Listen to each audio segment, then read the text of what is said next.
sometimes when you are working on an assignment within MyStatLab, the display isn't very friendly. So I wanted to show you a workaround that I found. If I click on the assignment here and then I would like to begin it, the first thing that happens is maybe this thing pops up in a small window, and that causes its own challenge, or maybe it works out. It kind of depends on the length of the problem.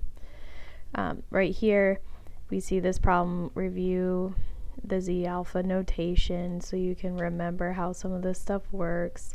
And then down here I want to work on the problem, and I don't quite remember. One problem is that this normal table opens really tiny inside there, and I can't make it any bigger because it won't get out of the window that it's in there.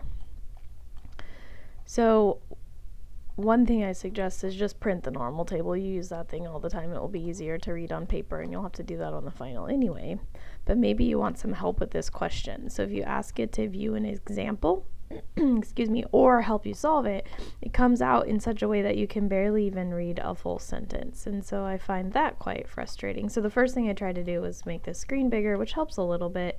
I can resize this window sometimes within here. Kind of depends on the size of the window in the first place. Doesn't look like I have much, but you got to keep scrolling, continue to find the next piece. You can't even see the whole picture at one time. So what I found is if you go to question help and ask it to print,